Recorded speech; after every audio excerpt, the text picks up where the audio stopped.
Materialzinho que eu distribuí para vocês, coloquei lá no ciclo e no básico, né?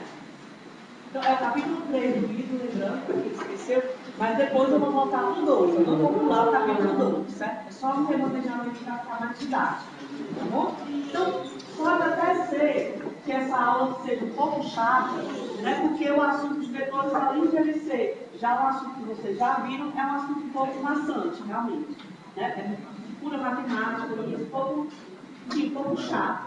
Então, tem um pouquinho de paciência, porque talvez a novidade tal curso só vai surgir no final da aula, quando eu falar de produto escalar e produto vetorial. Mas a maioria de vocês já deve ter visto. Então, mas eu preciso falar porque está na emenda e também porque talvez alguém não conheça. Então, a gente vai ter que passar por isso aqui, tá bom? Então, vamos lá. A gente sabe que na física existem algumas grandezas que a gente pode definir como grandezas escalares ou grandezas vetoriais. Por exemplo, se eu disser assim para vocês, ó, são 14 horas e 20 minutos. Por exemplo, são 14 horas e 20 minutos. Todo mundo compreende essa informação? Sim, né? Todo mundo compreende essa informação. São 14 horas e 20 minutos. Faltam 1 hora e 40 para ela acabar. Né? Você vai saber. Quer dizer, então, eu estou na metade do dia. Todo mundo entende essa informação. Mas se eu dissesse para vocês, aqui na sala, os dois ar-condicionados ligados, deve estar fazendo 24 graus Celsius. Todo mundo entende essa informação também? Sim, né? Você vai saber se você vai precisar trazer uma agasalho, se está frio, se está agradável, enfim. Todo mundo entende essa informação. Quer dizer, se eu informar o módulo, o número, 14 horas e 20 minutos, vamos supor 14, para ficar mais fácil, 14 e a unidade de horas, ou 24 e a unidade de graus Celsius, todo mundo compreende essa informação sem problema. Né? Ou seja, esse tipo de grandeza que fica completamente bem entendida, se você der a informação dela somente o módulo e a unidade, é o que a gente chama de grandeza escalar. Grandeza escalar é qualquer grandeza que pode ser determinada através simplesmente do módulo dela. Quando eu falo módulo, claro, lembrando que para esse módulo você sempre tem que anexar uma unidade. Né? A gente vai bater bastante nessa tecla da unidade. Não é só um detalhe. Às vezes o pessoal reclama, professora, só tirou um ponto, só porque eu esqueci o Mzinho no final da questão. Não é só um Mzinho no final da questão, aquilo é a unidade. É importante. Certo? Tem um exemplo do livro. Toda vida eu só lembro disso quando eu chego aqui. Procurar esse exemplo para ler para vocês. Está no livro. E às vezes eu procuro rápido no ar. Mas está no livro, em questão, inclusive, que eu não lembro exatamente os detalhes, mas é um avião que parte da América para a Europa ou é o contrário. Sei que ele vai fazer esse percurso, América do Norte e Europa. Vai atravessar o continente, né? Transcontinental. Outro continente. E aí, a pessoa que abasteceu o avião, abastece o avião para fazer a viagem e anota os dados no documento. E aí ele anotou esses dados, colocou a quantidade de combustível e não pôs a unidade. A pessoa que recebeu os dados olhou, né? E a gente sabe que na Europa o sistema, acho que não era Inglaterra, na Europa todos, o sistema internacional, né? metro, quilograma, segundo, e enquanto que a América do Norte usa o sistema CGS, né? galão, enfim, outros tipos de medida. Né? E aí a pessoa que escreveu colocou na cabeça dela, a unidade era o litro. A pessoa que recebeu, quando olhou, isso aqui é tantos gallons. E dá uma pequena diferença, dá uma certa diferença. Né? E aí aconteceu que no meio da viagem o avião precisou de combustível. Estou realmente faltando combustível porque o percurso que ele ia fazer não era grande demais para aquela quantidade de combustível que tinham colocado. E a pessoa que recebeu interpretou como se fosse suficiente corrigindo para a unidade dela. Então é importante isso daí. Aí não aconteceu acidente nem nada, eles pousaram, abasteceram e tudo mais. Mas para você ver a importância da unidade. Né? Então, se você vai projetar alguma coisa, você precisa especificar a unidade, para que a pessoa, as outras que forem ler aquilo ali, compreendam o que você está dizendo. Então, sempre a gente não pode esquecer da unidade, sempre vai lembrar disso. Certo? Mas algumas grandezas, certo? Se você der só o módulo dela e a unidade, você não compreende bem o que a pessoa quer dizer. Por exemplo, se eu disser assim, nós estamos aqui na sala 25, do bloco 707, certo? Aí eu vou pedir que alguém, um aluno aqui, vá lá na geologia,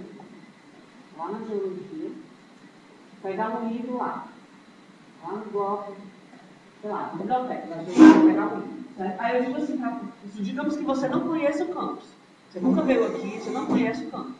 Aí eu digo assim, a geologia fica a 900 metros daqui. Vá lá pegar um livro e volte fazendo esse livro. Você vai conseguir chegar na geologia com essa informação? Provavelmente não, né? Você vai ter que perguntar a alguém, onde é que fica a geologia? A pessoa vai dizer, lá aqui direto. Lá no balão você vira à direita. Perto da linha você vira à esquerda. Ou seja, precisa de mais informação para você conseguir fazer o que você quer fazer. No caso, se deslocar. Certo? Sair da sala e chegar até a biblioteca da geologia. Essas grandezas que requerem mais informação, a gente chama de grandezas vetoriais. Certo? Ou seja, uma grandeza vetorial, embutida nela, estão 3 informações, ao invés de uma só, como na grandeza escalar. Né? Além do módulo e a unidade correspondente a ela, a esse módulo, você precisa especificar a direção e o sentido dessa grandeza. Né? A direção e o sentido. Então, toda grandeza que requer mais informação, por exemplo, deslocamento, velocidade, aceleração, força, torque, todos esses são exemplos de grandezas vetoriais. Se você informar somente o módulo, por exemplo, eu digo assim para você, transporte essa cadeira daqui para lá. Você pode fazer isso arrastando a cadeira, amarrando a corda aqui arrastando. Você pode fazer isso levantando a cadeira e levando. Você pode amarrar uma corda aqui e fazer um ângulo de 45 graus. De várias maneiras. Quer dizer, não é só o módulo que importa, não é só o módulo da força que você vai aplicar que importa. A direção e o sentido também são importantes, porque isso é um exemplo de grandeza vetorial. Certo? Se você fosse representar graficamente essa grandeza, você pode dizer assim, eu saí aqui da sala, né, e me desloquei até a geologia. Meu vetor de deslocamento é dado por essa representação aqui, por essa setinha que eu vou chamar de vetor de deslocamento. Ou seja, isso dá a ideia para a gente, é uma maneira gráfica de passar a ideia de que você saiu daqui e foi para lá. Realmente passa essa ideia, né? Você saiu daqui e foi para lá. O vetor passa justamente essa informação. O tamanho dele informa a magnitude. Se eu disser assim para vocês, agora eu saí daqui, foi que vim para cá, meu destino agora é esse, aí você pressupõe o quê? Olha, esse deslocamento deve ter sido menor que esse outro. Porque o tamanho da setinha é menor que o da outra. Então, o tamanho da setinha, como vocês sabem, informa para a gente o módulo desse vetor. Dá uma ideia do módulo do vetor. Né? E a direção e o sentido também estão especificados aqui. Ó. Por exemplo, se eu me deslocar assim, estou me deslocando na direção vertical. Agora aqui, já estou na direção horizontal. Ou assim, estou na direção que forma um certo ângulo horizontal. Né? E a cabeça da setinha informa para a gente o sentido daquele deslocamento. Certo? Cuidado! Isso daqui é o vetor deslocamento. Esse vetor deslocamento provavelmente quase nunca vai ter a ver com a trajetória que você segue. Qual é a diferença? Olha, você sai daqui e vai lá na geologia. Mas, obviamente, você não vai sair daqui e ir em linha reta e chegar na geologia, porque tem prédio, tem as ruas, tem as árvores, tem o lago, você não pode seguir reto, passando por cima de tudo.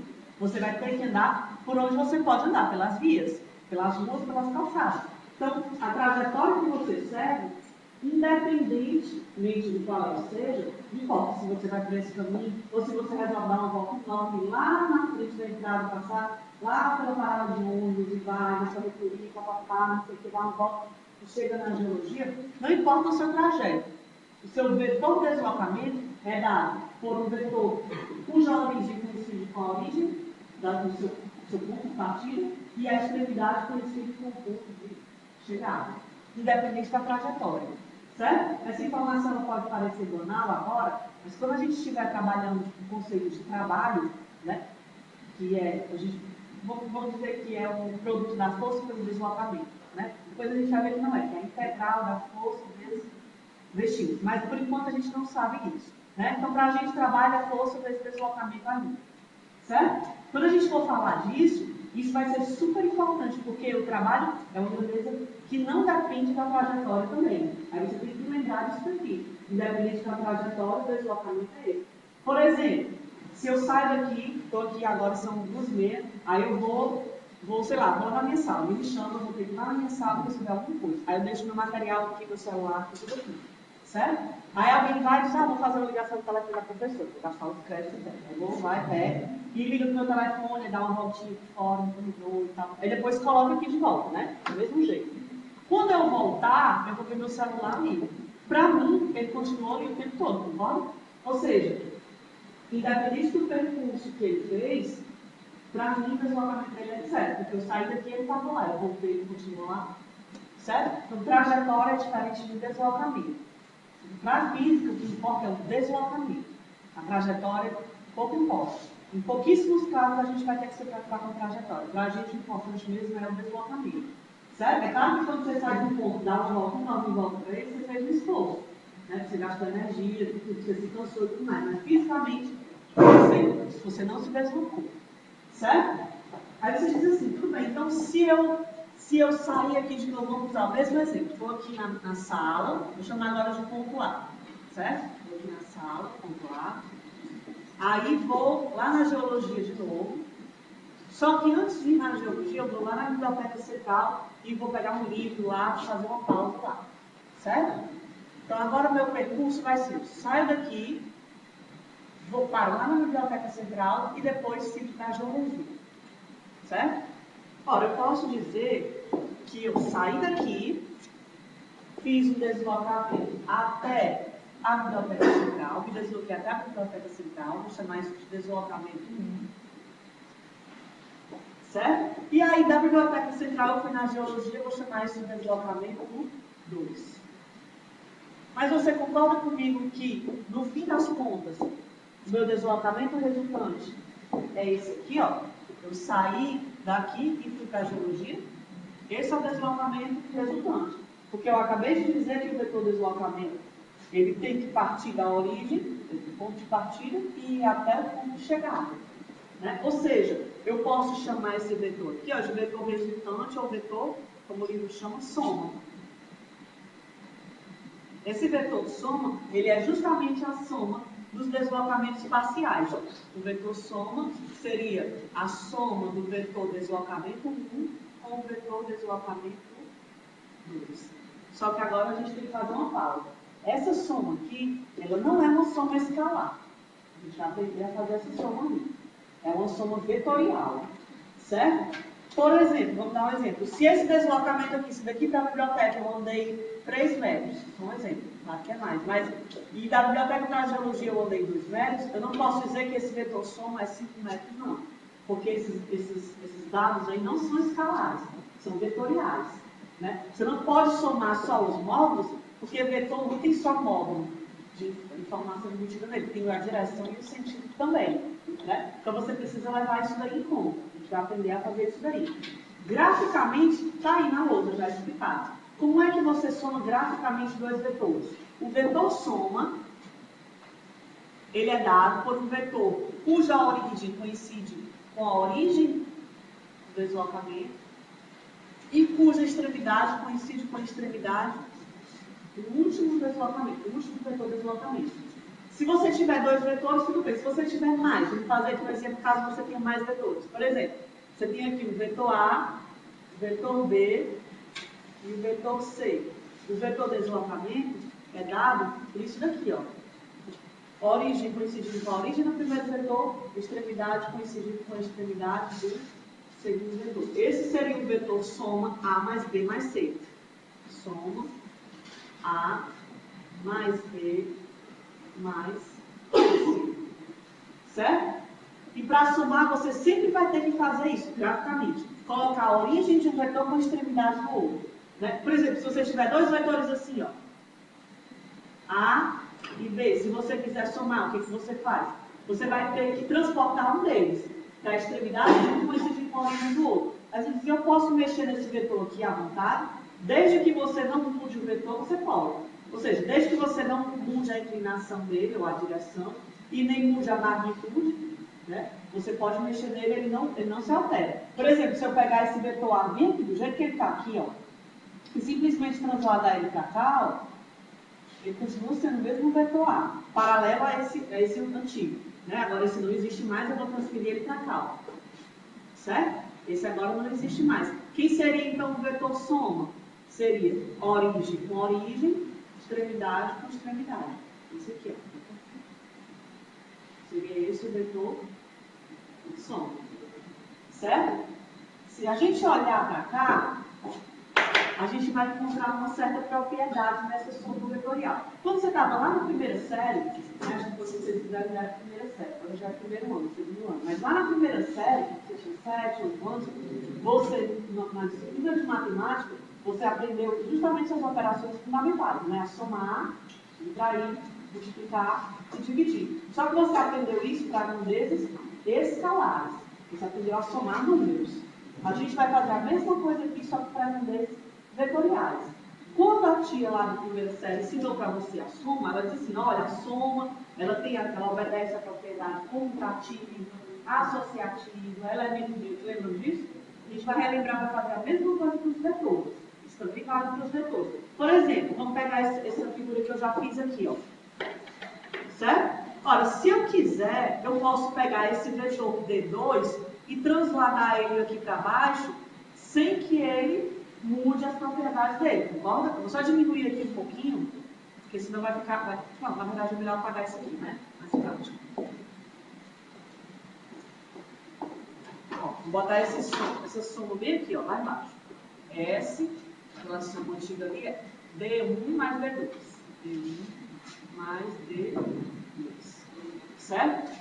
Se eu pegar esse vetor D2 e transferir ele aqui para baixo, ó, certo? Ou se eu pegar esse D1 e transportar ele para cá, tanto faz, né? Vamos transportar esse D2 para cá, ó. Para cá. D2. E vou transladar o D1 para cá, ó. Paralelo. Você concorda comigo que o vetor soma continua sendo esse pretinho aqui? Continua sendo o mesmo, né? Ó, origem com origem, extremidade com extremidade. Só que agora eu estou somando D2 mais D1. Antes eu estava somando D1 mais D2. Ou seja, D1 mais D2 é igual a D2 mais D1. A gente diz que a soma vetorial, a soma, certo? O produto, aí a gente vai falar depois, falando só da soma. A soma vetorial, ela obedece à propriedade comutativa. Tanto faz você somar vetor 1 com 2 ou 2 com 1. Certo? Isso é verdade para a soma. As outras operações a gente vai ver depois. Certo? Tem outra propriedade interessante que você pode observar bem aqui, ó. Vamos olhar para esse exemplo aqui, depois eu vou repetir para vocês copiarem. Certo? Preste atenção aqui, senão você prestar atenção e copiar também, e prestar atenção e copia. Né? Porque as meninas conseguem, os meninos aqui não conseguem fazer, né? Duas coisas ao mesmo tempo. Né? Mas mesmo, preste atenção, depois vocês copiam. Certo? Então, se eu pegar esse exemplo de cá, que eu tenho 3 vetores, A, B e C.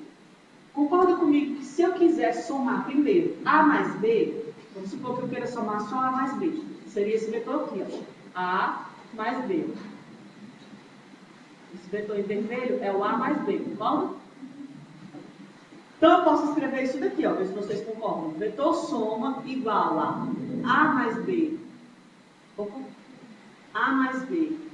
Se eu somar esse vetor em vermelho, foi assim, a soma, concorda que a soma continua sendo esse pretinho? A mais B mais C. Verdade? Se eu somar agora B mais C, primeiro, somar B mais C, daqui B mais C, ó. B mais C.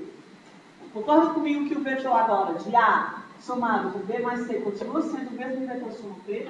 Ou seja, isso aqui tudo, ó, não se altera, a soma não se altera, eu somei A mais B mais C. Quer dizer, a soma, ela também obedece à propriedade associativa. Tanto faz a ordem que você vai somar os vetores. A mais B, depois somar com C, ou A, depois somar B com C, ou A mais C, somar com A. O resultado não vai se alterar para a soma. Certo? Ok? E tem outra propriedade também que esses vetores obedecem, que é a propriedade do elemento neutro. Né? lá no escalar, para um desses escalares, quem é o elemento neutro? 0. Ou seja, se você somar uma grandeza escalar com a outra grandeza escalar de mesmo modo, mudando só o sinal, você obtém um elemento neutro. Não é verdade? X mais menos x, 2 mais menos 2, você obtém um elemento neutro. Para os vetores, isso também acontece. Né? Para os vetores, digamos que eu tenho um vetor A bem aqui. Para obter o elemento neutro, eu tenho que somar esse vetor a um vetor menos A. Como é que seria graficamente esse vetor menos A? É um vetor de mesmo módulo, mesma direção do vetor A, só que apontando para o sentido oposto. Né? Ou seja, se eu somar o vetor A com o vetor menos A, eu vou obter o elemento neutro. Né? Estou apertadinho aqui. Elemento neutro. Elemento neutro. Certo? Então, aí você pode até, inclusive, definir a diferença entre vetores. O que seria a diferença entre vetores? Seria a soma de vetores apontando em sentidos opostos. Né? Você pode definir, por exemplo, um vetor, deixa eu apagar esse aqui. Se eu definir um vetor A e um vetor B, por exemplo, eu posso dizer que a diferença entre eles seria o quê? Seria A menos B. Posso subtrair dois vetores. Ou seja, é só eu somar com o inverso desse, né? Eu teria que inverter o sentido do B. Seria a mesma coisa que subtrair dois vetores. Entendido até aí? Então copiem aí, que a gente anotou. Vou dar um tempinho para vocês copiarem, certo? E aí depois a gente continua. Isso daí está tudo no material. Para quem está acompanhando aí, ó, quem tem material, está lá. Está nas, exatamente, páginas 4 e 5. Por exemplo, no material de vocês tem um exemplo. Deixa eu ver aqui onde está. Logo na página 3. Que diz assim, que é o pessoal que vai explorar uma caverna. Né? Inclusive, a resposta para essa pergunta, para esse desafio, entre aspas, que tem logo no começo. Né? Que essa equipe que vai explorar essa caverna, eles passaram algum tempo aí, vários anos, tentando provar que essas duas cavernas tinham ligação entre elas, que na verdade era uma caverna só. Né? Aí ele fala como é que eles fizeram isso, depois vem uma corridinha ali. Mas só para dar um exemplo, o pessoal vai se deslocar, o grupo lá, os espeleólogos, vai se deslocar 2,6 quilômetros para oeste, né? Então, 2,6 quilômetros para a esquerda de vocês, para oeste, depois 3,9 quilômetros para baixo, para o sul, e depois 2,25 metros para cima. Como é que você vai desenhar isso? Em 3 dimensões. 2,6 para o oeste, 3,9 para o sul, depois 25 metros para cima, porque eles estão em 3 dimensões, eu vou subir a galera para cá, né? Para cima, você sai do quadro. Quer dizer, para você fazer esse desenho aí, fica um pouco complicado, né? E além disso, você teria que colocar tudo em escala, porque algumas coisas estão em quilômetros, outras estão em metros. Aí é um pouco trabalhoso, você toda vida fazer isso, colocar papel milimetrado, fazer. Não tem uma maneira mais prática de você somar vetores que não seja fazendo de gráfico? Tem uma maneira mais prática de você somar sem precisar desenhar os vetores. Para isso, a gente precisa primeiro saber decompor vetores. Sei que você já sabe, mas não vai falar sobre isso. Então, vamos aprender a decomposição de vetores. Como é que a gente decompõe um vetor? Para a gente decompor o vetor, primeiro a gente precisa estabelecer um eixo de coordenadas. Porque a gente vai decompor esse vetor em cima de algum eixo. Certo? O eixo que a gente vai usar é o eixo de coordenadas cartesianas, né? Coordenadas retangulares x e y. Vocês vão aprender aí ao longo dos cursos de matemática, mas que existem vários tipos de coordenadas, esféricas, cilíndricas, retangulares, polares. Dependendo da simetria do problema, é melhor você usar um tipo ou outro. Né? Se você está trabalhando com um problema com simetria esférica, é muito melhor você usar um sistema de coordenadas esférico do que o sistema retangular. Mas isso é para frente. Por enquanto, a gente está trabalhando no plano e esse é o melhor sistema para a gente. Certo? Então, vamos supor que eu tenho o meu vetor A aqui de novo. Eu tenho o meu vetor A. Ó, esse vetor A, eu posso dizer que ele é composto, ele é formado por duas componentes. Como eu estou no plano 2, se eu estivesse no espaço 3. Né? Vamos fazer primeiro do plano. Então, esse vetor A, ele possui uma componente na direção x, que está aqui ela, ó, AX, x, e uma componente na direção y, que seria essa daqui, ó, a y. Certo? Essas componentes, elas não são vetores. Inclusive no livro, aqui é que a gente faz, mas o livro, ele coloca sempre uma setinha com a cabeça assim aberta, para diferenciar o que é vetor e o que é simplesmente uma seta. Né? Esse AX e esse AY são as componentes escalares do vetor. Certo? Ou seja, você está decompondo esse vetor em duas partes, porque isso tem dois eixos. É como se você fosse projetar isso daqui do eixo X e projetar no eixo Y. Seria a sombra que isso aqui faz em cima do eixo X e no eixo Y. Certo? E você, claro, está vendo que isso está inclinado de um certo ângulo θ com relação à horizontal. Então, você pode dizer que o seu vetor A, ele possui duas componentes, né? Que seriam AX e AY. E você pode definir AX como sendo A cosseno θ e o AY como sendo A seno de θ. Sendo que, vamos esse A aqui, quem é esse A aqui?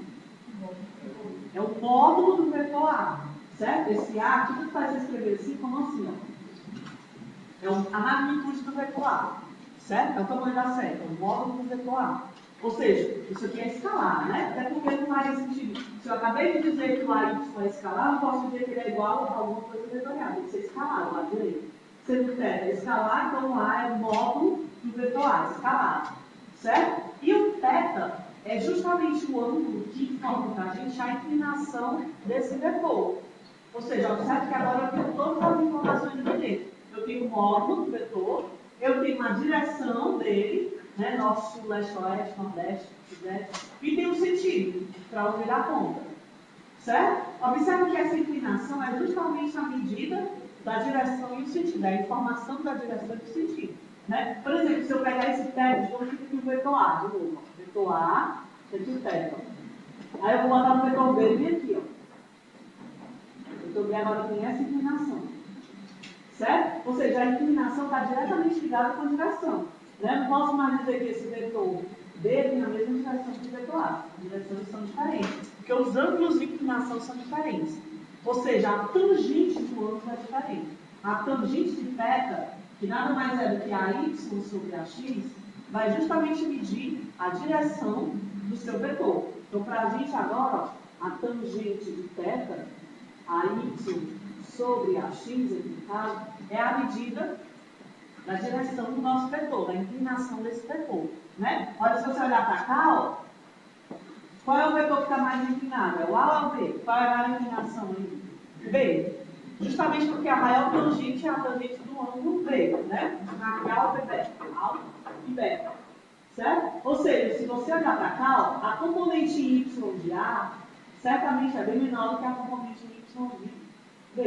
Ele está mais inclinado, está mais inclinado que o outro. Né? Vocês vão aprender daqui a pouquinho no cálculo as noções de derivada. Né? Não vai ser agora exatamente porque primeiro é o limite. Depois vocês vão aprender a derivada. Mas vocês vão aprender lá, o professor de cálculo deve ensinar, que a derivada é exatamente a tangente do ângulo. Porque o que é a derivada? É justamente a medida da inclinação. E a tangente é a medida da inclinação. Isso aqui não vai precisar saber, mas a título de curiosidade, você pode dizer que a tangente de θ é dy dx. É a derivada de y com relação a x. Por enquanto, você não vai precisar usar isso aqui. Mais na frente, a gente vai poder trabalhar isso aqui melhor, e vocês já vão ter esse conhecimento de cálculo. Certo? Então, a derivada, se você quiser assim, o que é a derivada? Né? Falando em português. Bem, derivada é derivada de y com relação a x, dy dx. Mas em português é a medida da inclinação de uma reta. Vai calcular a inclinação de uma reta, nada mais é do que calcular a derivada ou a tangente daquele ângulo. Certo? Aí você diz, tudo bem, então agora eu sei já que esse vetor A, ele é formado por duas componentes e a tangente do ângulo me dá a inclinação dele. Mas ainda assim, eu precisei desenhar o vetor, não foi? Eu precisei colocar no eixo de coordenadas e desenhar. Será que tem uma maneira onde eu posso escrever matematicamente esse vetor, sem precisar toda a vida desenhar o eixo de coordenadas e tudo mais? Tem. se você usar a notação de vetores unitários. Vamos aprender a trabalhar com os vetores unitários. O que é um vetor unitário?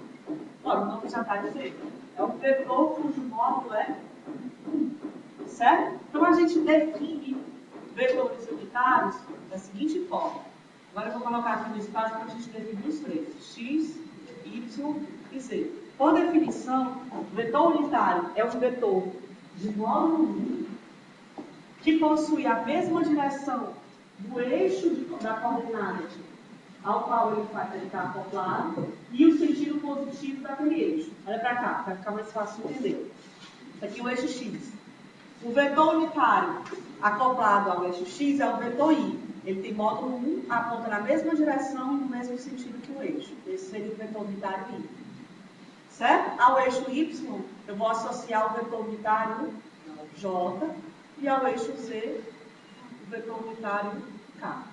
Certo? Ou seja, esses são os vetores unitários. Observe que, por definição, os vetores unitários são sempre ortogonais entre si, perpendiculares entre si. Né? Porque o eixo X e o eixo Y são perpendiculares. O eixo Y e o eixo Z também. E o eixo Z e o eixo X também. Né? Então, por definição, eles são sempre ortogonais entre si.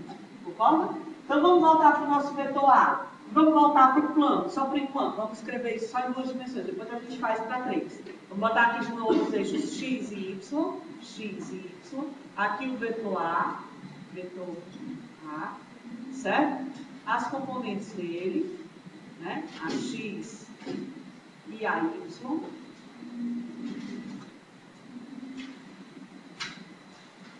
botar aqui a X e a Y.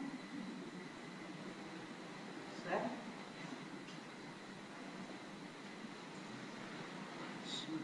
Aqui, ó. A X e a Y. Certo? O ângulo de inclinação de θ. Vamos aprender, mesma figura, só para a gente escrever isso daí, aí depois você vai ver que não precisa mais se fazer a parte de A. Ora, eu sei que o vetor A, ele tem uma componente no eixo X e uma componente no eixo Y. E poderia ter uma componente no eixo Z, só porque fica complicado desenhar, mas a gente vai escrever. Então, eu posso dizer que esse vetor A, ele é formado por uma componente no eixo X. Você escrever simplesmente isso daqui, ó, uma componente no eixo Y, mais uma componente no eixo Z, essa igualdade ela não está correta. Porque o lado esquerdo, eu tenho uma grandeza vetorial. E o lado direito, eu tenho 3 grandezas escalares, concorda? Então, isso não faz sentido. Eu tenho que escrever, se eu quiser que essa igualdade seja verdadeira, eu tenho que escrever o lado direito como um vetor, ou o lado esquerdo como um escalar. Né? Como é que eu poderia escrever o lado direito como um vetor? Eu vou dar um caráter vetorial para isso daqui. A x é um escalar, mas a x aponta no sentido de quem? Do eixo x. O vetor unitário anexado ao eixo x é o vetor y. Né? Ou seja, agora sim, isso é um vetor. É um escalar com um vetor. Escalar vezes o vetor é um vetor. Né? A y, j e a z, k. Agora eu não preciso mais desenhar o meu vetor. Posso escrever dessa forma. Certo? Usando a notação de vetores unitários e as componentes, o valor escalar das componentes desse vetor em cada eixo. Certo? Aí você diz, e se eu quiser saber o módulo desse vetor? Se eu quiser saber o módulo dele? Ó, o módulo dele nada mais é do que, olha para essa figura aqui, ó. Que seria o módulo desse vetor? Que seria o valor dessa hipotenusa aqui, se você olhar para isso daqui como um triângulo retângulo? É o raiz quadrada de ax ao quadrado mais a y ao quadrado. Né? Para 3 dimensões, o módulo de um vetor, ou simplesmente A, nada mais é do que a raiz de cada componente ao quadrado, somado. Isso seria a módulo. Certo? E se eu quiser a inclinação? Tangente de θ. Mas e se eu estiver em 2 dimensões, tudo bem. Y sobre x, né? A y sobre a x, by sobre x. Se eu estiver em 3 dimensões, aí o problema vai ter que dizer para você, a situação vai ter que dizer, eu quero a inclinação com relação ao eixo tal. Eu quero a inclinação com relação ao eixo z. Se eu quero a inclinação com relação ao eixo Z, é só eu jogar isso daqui para cá. Né? O meu vetor, digamos que daqui, ó. Que é as três dimensões, os três eixos. Certo? Você tem um vetor aqui. Eu quero a inclinação desse vetor com relação aqui, no espaço. Eu quero a inclinação desse vetor com relação ao eixo X. Eu jogo ele para cá e calculo essa tangente. Eu quero a inclinação com relação ao eixo Z. Para cá e calculo essa tangente. Certo? Vai depender do que o problema disser para você. Tá bom?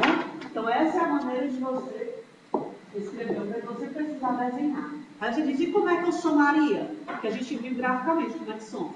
Né? O vetor soma a origem coincide com a origem do primeiro vetor, extremidade coincide com a extremidade do último vetor. E aqui, escrevendo vetores nessa notação de vetores unitários, dá para somar? Sim. Vamos supor que para somar você precisa de pelo menos dois vetores, né? Vamos supor que eu tenho um segundo vetor B, que pode ser escrito como BXI mais BYJ mais BZK. O vetor soma pode ser escrito como A mais B, certo?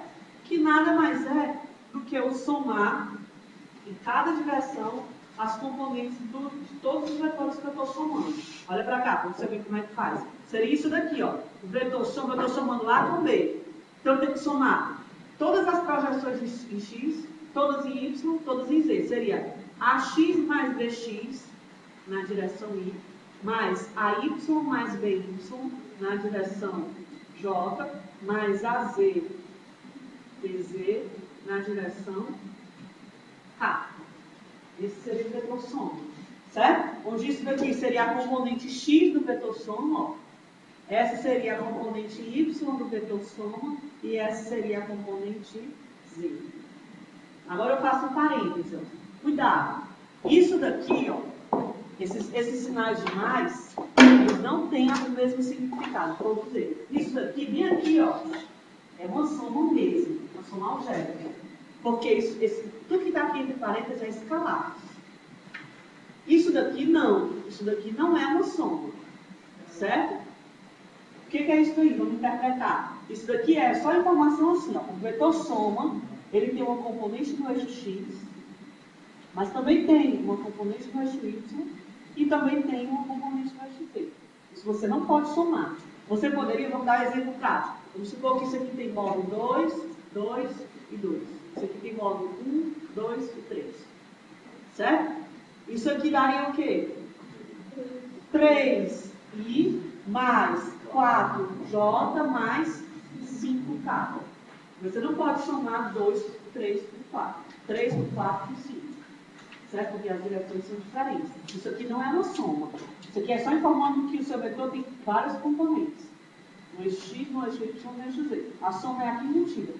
Para ficar mais claro, se eu quisesse escrever a diferença, se eu quisesse escrever o vetor diferença A menos B, que não é igual a B menos A, né? Cuidado, a ordem pode, certo? Vou colocar isso aqui em cima, só para dar espaço. SY e SZ. SZ, esse aqui seria o SX. Se eu quisesse escrever a diferença entre A e B, seria AX menos BX na direção Y, mais AY menos BYJ, mais AZ menos BZ. Tá. Ok? Entendido? Certo? Então vamos lá, copiem isso daí que a gente vai agora passar para frente. Tá? Parte mais do final da aula. Alguma dúvida com relação a isso aí, tranquilo? Certo? Então, cuidado que a diferença entre vetores não obedece à propriedade comutativa. B menos A não é igual a A menos B. Tá? A ordem vai ser importante. Assim como no produto, como a gente vai ver daqui a pouco. Certo? Copinha aí, bem rapidinho. Vamos lá. Então, a gente já aprendeu aí como é que a gente soma vetores, tanto fazendo isso graficamente, como fazendo isso usando a notação de vetores unitários, né? Agora vamos aprender a multiplicar vetores, certo? Então, essa talvez seja a novidade da aula para alguns, para outros acho que não, já deve ter visto. Mas como é que a gente multiplica vetores? Bom, o processo de multiplicação de vetores é um pouquinho diferente do processo de soma e subtração. Porque quando você soma dois vetores, você sempre obtém como resultado outro vetor. Quando você subtrai vetores, você obtém como resultado vetor. Quando você multiplica vetores, você pode multiplicá-los de forma a obter um vetor, mas pode multiplicar de forma a obter um escalar. Certo? Por isso que a gente disse que nós temos o produto escalar e o produto vetorial. Vamos aprender a trabalhar com os dois, né? Vamos lá. Vamos primeiro definir o que é produto escalar. O produto escalar, o nome não está dizendo, é o produto entre dois vetores, cujo resultado é um escalar, é um número, certo? Então, digamos que eu tenho aqui o vetor, vou botar aqui de novo os eixos, né? Eixo X, eixo Y, só para você visualizar. Você vai escrever a notação que a gente vai usar, vetores unitários, não vai precisar você desenhar, né? E tem aqui o vetor, certo? Isso aqui seria um alfa, e vou dizer que aqui é um teta. Certo? De modo que o vetor A tem as componentes AX e A cosseno θ, AY, A seno θ, e o B, BX é B cosseno alfa mais θ, e o BY, B seno alfa mais θ. Certo? Como é que eu defino o produto escalar entre esses dois vetores? Vou multiplicá-los de forma a obter um escalar. Qual definição? Isso é uma definição. Definição não tem demonstração. Certo? É definido assim. Convenciono que isso essa é a definição. Então, é uma definição. A definição de produto escalar, desculpa, entre os vetores A e B é essa. A escalar B, esse pontinho, esse valor, esse símbolo do produto escalar, certo? A escalar B é definido como o módulo do vetor A, vezes o módulo do vetor B, vezes o cosseno do ângulo entre esses dois vetores. Certo? Se você olhar para isso daqui, ó, você vai ver que realmente o produto escalar já é uma escalar. Né? O lado esquerdo da equação está dizendo justamente, quando você multiplica escalarmente A com B, o que você obtém é uma escalar. Porque A é o módulo do vetor A, escalar. B é o módulo do vetor B, escalar. E cosseno de qualquer ângulo é escalar. Certo? Eu digo, mas como é que é isso? Assim? Como é que eu visualizo isso daqui que eu estou fazendo? Observe. A vezes B cosseno de θ, eu posso muito bem interpretar esse B cosseno de θ como justamente a projeção do B em cima do A. Tá? Ó, se eu pegar o B, se eu pegar o vetor B e deitá-lo em cima do A, B cosseno de θ vai ser justamente isso aqui. Ó. É como se eu estivesse multiplicando o módulo do A vezes o B deitado na direção do A. B cosseno de θ. Ou, se você quiser, pode fazer o inverso. Projetar o A sobre o B. Ficaria a mesma coisa, né? A escalar B. Ficaria B, A cosseno θ. Certo? Ok? Aí você diz, e se eu quiser escrever os vetores A e B usando os vetores unitários, como a gente acabou de fazer, tem como fazer o produto escalar escrevendo A e B como vetores unitários? Tem. Vamos fazer isso. Preste atenção aqui que essa parte não tem no livro. O livro coloca só o começo, que eu vou escrever, e o resultado final. Certo? A passagem ele não faz. No material eu abri as continhas. Mas para você entender é para você prestar atenção. Certo? O livro só diz assim, é fácil mostrar, aí bota o resultado. Certo? Na prova não pode fazer isso, né? É fácil. Se é tão fácil, então mostra, né? Não é fácil? Então vai lá, é fácil. Certo? Não pode usar esse truque do é fácil mostrar que, botar que, não posso, quer dizer, eu não vou dar errado, né? Você pode até não colocar, não fazer toda a demonstração, mas você não vai ganhar todos os pontos daquela questão, tá bom? Então vamos lá. Na aula de exercício a gente explica isso daí melhor, vai ficar bem claro, não precisa ter medo, certo? Vamos lá. Então eu vou escrever os vetores A e B usando a notação que a gente já aprendeu. O A, vou botar no espaço, 3 dimensões, para a gente fazer logo no caso geral. O A, ele é o composto pela componente X na direção I, mais a componente Y na direção J, mais a componente Z na direção K.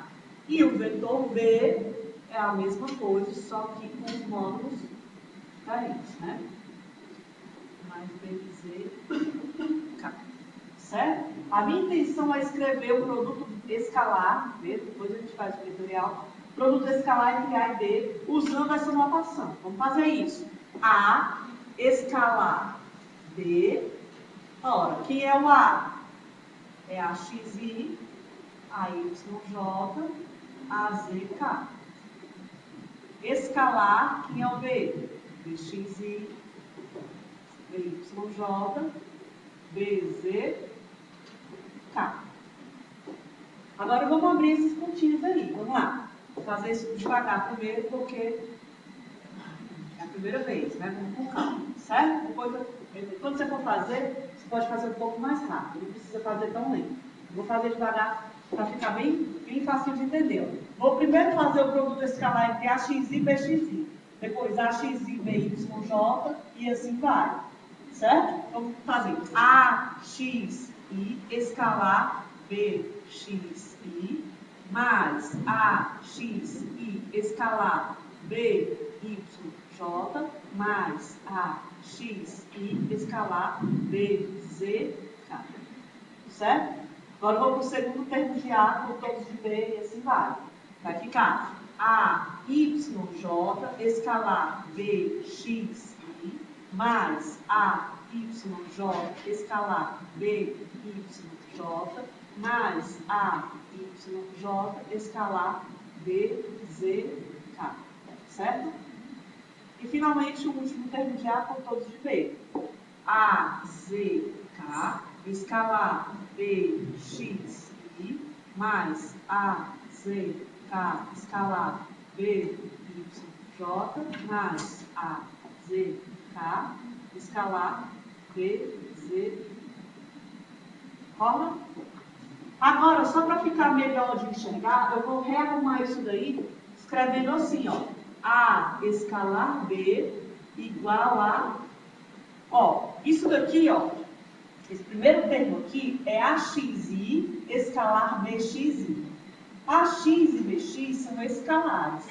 I são vetores. Então, eu vou arrumar escalar e vetor, vou agrupar tudo que for escalar e tudo que for vetor. Escrevendo assim, ó. AX, BX, I escalar I. Concorda que eu não mudei nada? Estou só agrupando quem é igual com quem é igual. Mais AX, BY, I, J, mais AX, BZ, I, escalar K. Mais, agora para o segundo termo lá, AY, BX, J, escalar I, AY, BY, J, escalar J, AY, BZ, J, K. E finalmente, última linha, AZ, BX, KI, AZ, BY, KJ e AZ, BZ, K. Certo? Só agrupei isso daí melhor. Agora vamos realmente abrir o produto escalar. Vamos lá. A escalar B, vou fazer assim, ó. A escalar B, vou pegar o primeiro termo. O primeiro termo está aqui, ó. AX, BX e escalar I. AX, BX é AX, BX. E escalar I? Quem é I escalar I? Vou fazer primeiro cantinho, certo? Quem seria o I escalar I? Vamos lá. I escalar I. Ora, qual é a definição de produto escalar? Está lá no cantinho, pode cascar. I vezes I vezes o cosseno do ângulo entre eles. O módulo do primeiro vetor vezes o módulo do segundo vetor vezes o cosseno do ângulo entre eles. Quem é o módulo do vetor unitário I? O módulo do segundo vetor. Qual é o ângulo entre I e I? Zero. Cosseno de zero? Cosseno de zero? Alguém falou aí zero. Está aqui, ó. Seno, cosseno. Seno, cosseno. Né? Cosseno de zero é 1. Ou seja, I escalar I é 1. Então, simplesmente AX, BX. Certo? Pela mesma razão, J escalar J vai ser I K escalar K Tá, escalar, tá? Ou seja, o produto escalar entre vetores iguais, paralelos, sempre é 1. Porque se eles são paralelos, é porque o ângulo entre eles é 0, e o cosseno de 0 é 1. Então, quando você fizer isso daqui, ó, esses termos aqui, ó, que eu vou marcar em vermelho, este e este,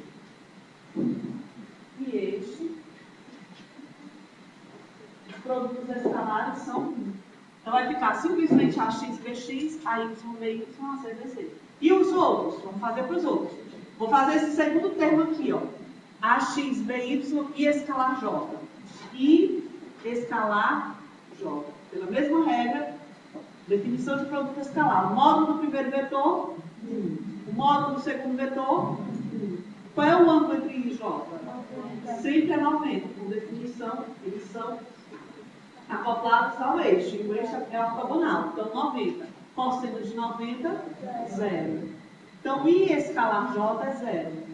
E pela mesma razão, os produtos escalares de todos os vetores cruzados vai ser sempre nulo. Ou seja, J, I escalar J, I escalar K, JI, JK, KI e KJ, tudo vai zerar. Oi.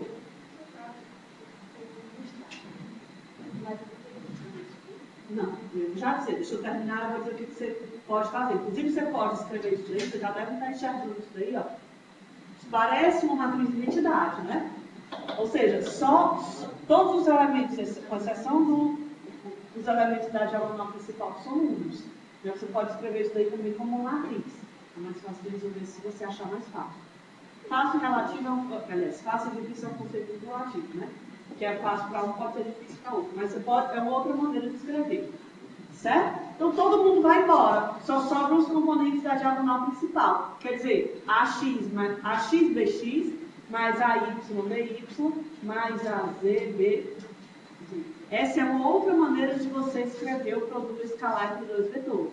Tá vendo? E por que eu vou procurar essa maneira tão mais chata, tão maior, podendo usar a definição? Definição, né? Bem fácil. Definição A, B, cosseno θ. Não precisa demonstrar, não tem demonstração nem nada.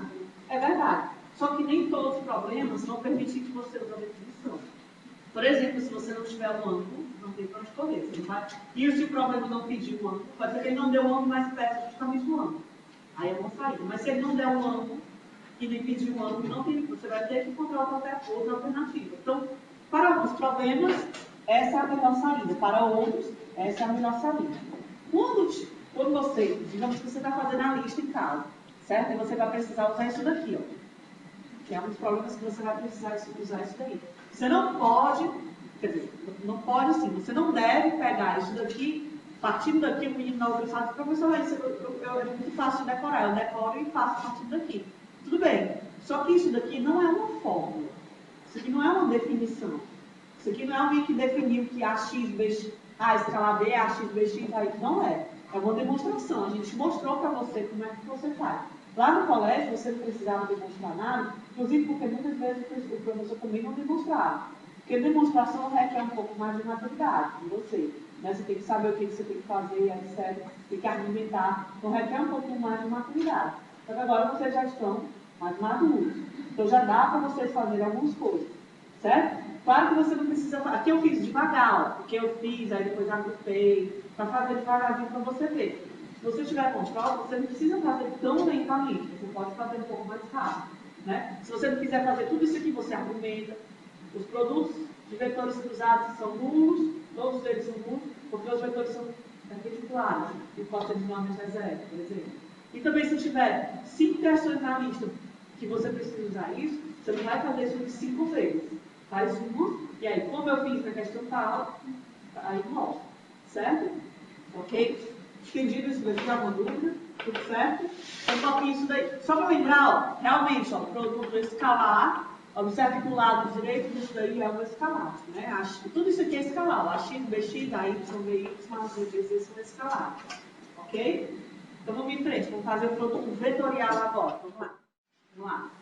Olha só. Eu falei agora há pouco que a gente poderia multiplicar vetores de modo a obter um escalar ou um vetor, né? A gente acabou de aprender como a gente faz para produto de vetores gerar um escalar, produto escalar. E agora, como é que a gente faz para obter um vetor desse produto? Vamos aprender agora como é que a gente faz, como é que a gente desenvolve um produto vetorial. O produto vetorial é um produto entre dois vetores que gera um terceiro vetor, certo? Então vamos lá. De novo, vou colocar dois vetores A e B com um ângulo θ entre eles. Então aqui o vetor A, vetor B, θ é o ângulo entre eles. Certo? Vou definir um produto vetorial. De novo, é uma definição, certo? Essa não tem demonstração. Então, a definição de produto vetorial é produto vetorial entre A e B. Esse x representa o produto vetorial, certo? É quem? É o módulo do primeiro vetor vezes o módulo do segundo vetor vezes o seno do ângulo entre esses dois vetores. Essa é a definição de produto vetorial, certo? Só que você diz assim, bom, você acabou de dizer que o produto vetorial tinha como resultado um vetor, né? Só que o lado direito dessa equação é o escalar, né? Porque A é o módulo de A, escalar, módulo de B, escalar, seno de θ, escalar. Está faltando aí mais informação, né? Porque isso daqui não representa um vetor. Isso daqui representa só um módulo do vetor. Falta a direção e o sentido. Como é que a gente determina a direção e o sentido? Bom, A vetor B gera um terceiro vetor, cujo módulo é esse. Cuja direção, eu vou dizer, depois eu vou repetir e vou escrever. Cuja direção é perpendicular ao plano formado por A e B. Por exemplo, daqui o vetor A, daqui o vetor B. Então, o vetor resultante, AB seno θ, é um vetor perpendicular ao plano formado por esses dois vetores. Está aqui o plano formado por eles. Certo? Perpendicular é furando esse plano. Seja para dentro ou para fora. Seja na direção de vocês ou na minha direção. Quem é que vai definir, aliás, o sentido? Desculpa, a direção é essa, né? Seja no sentido de apontando para vocês ou no sentido de apontando para mim. Quem define esse sentido é a regra da mão direita. Vamos escrever isso daí para a gente explicar melhor. Vamos lá. Então, o vetor resultante do produto vetorial, o vetor resultante do produto vetorial A vetor B é um vetor cujo módulo é AB seno θ.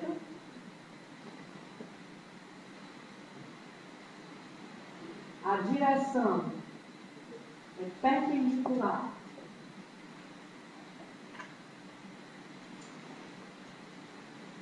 ao plano formado por A e B.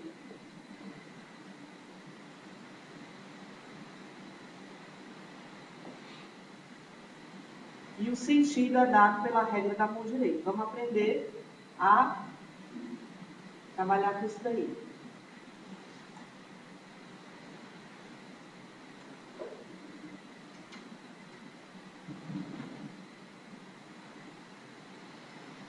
Bom, bem facinho.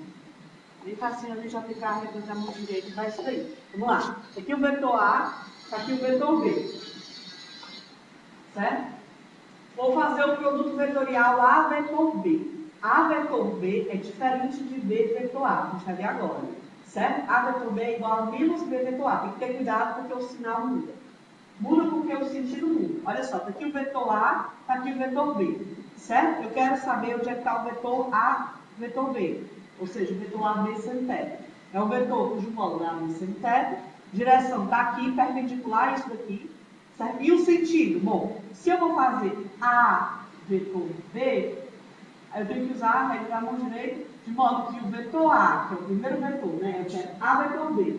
O A vai furar a palma da minha mão e a minha mão vai, a mão direita, vai girar no sentido do vetor B. Certo? A vetor B vai gerar um vetor que aponta para mim. Certo? Por outro lado, B vetorial gera um vetor que aponta para vocês. Certo? É bem facinho a regra da mão direita. Você pode usar aquela outra também dos dedos, é a mesma coisa. Certo? Isso eu acho um pouco mais simples, né? Mas, como eu disse, isso é relativo.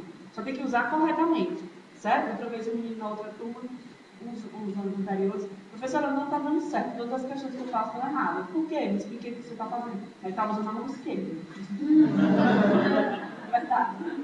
Na regra da mão direita, você primeiro, né, usar a mão correta, a mão direita. E basta seguir o que a situação te propõe. A, vetor B, então A, vetor B, está atrás.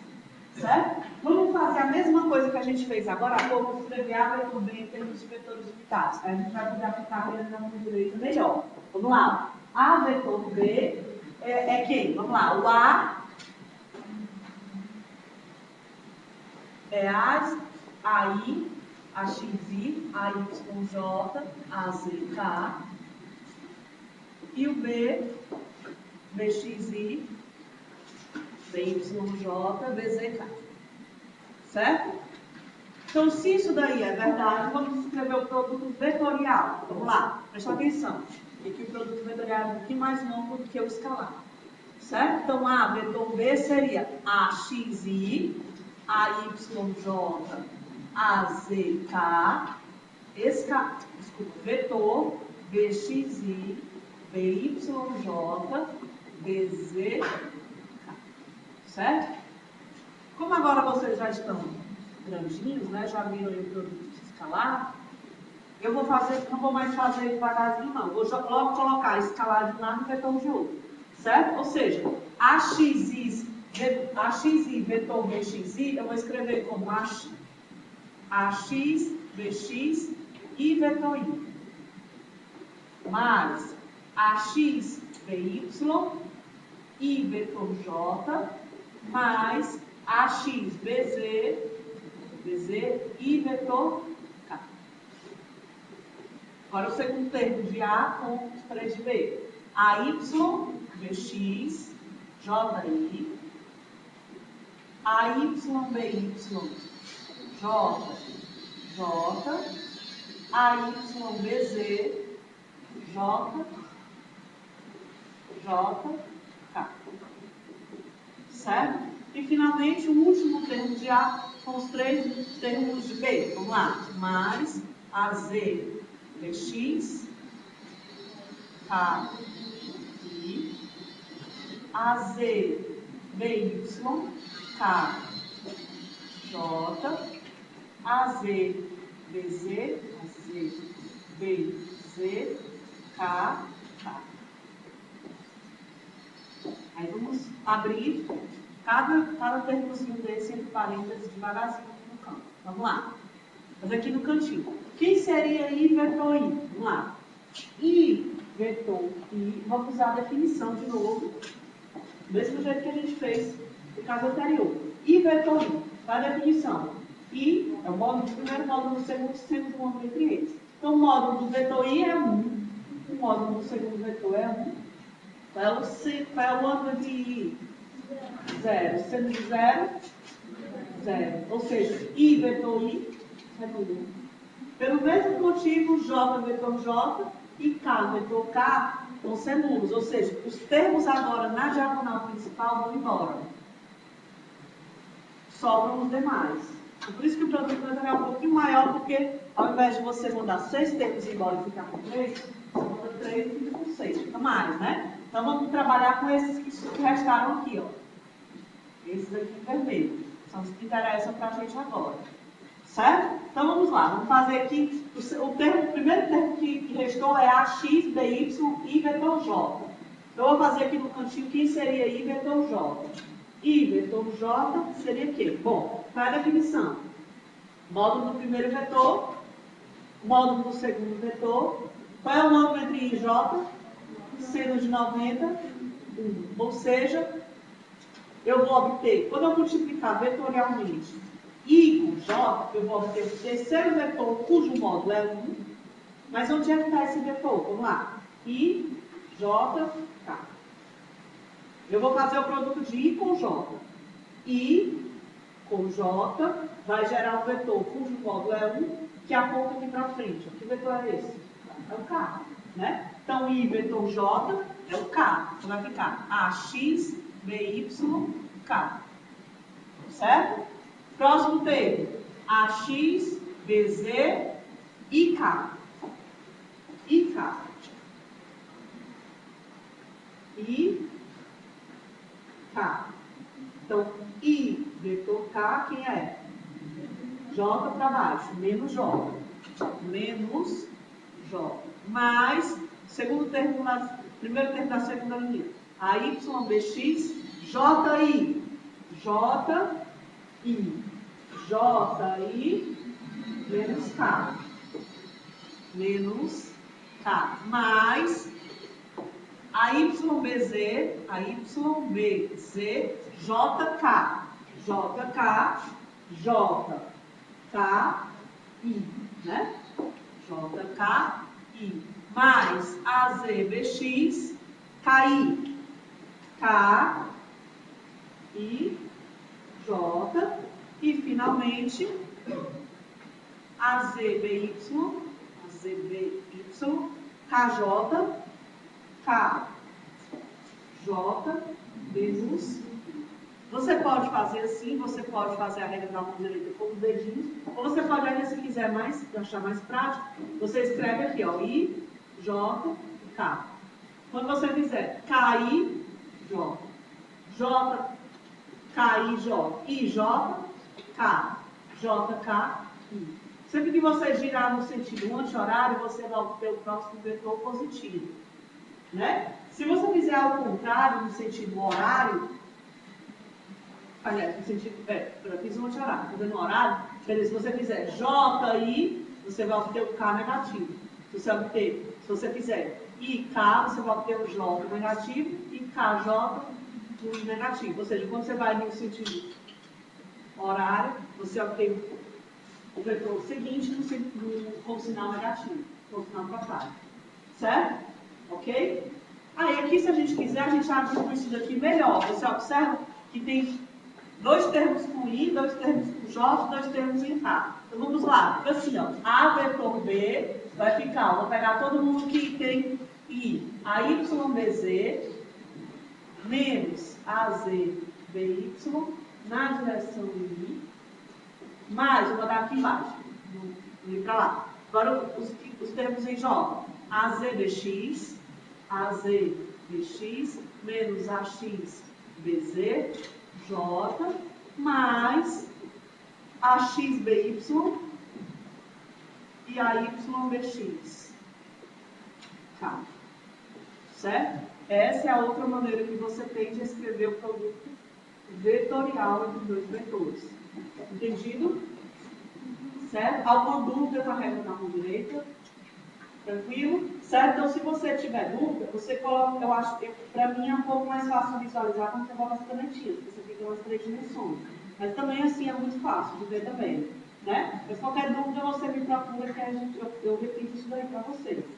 Certo?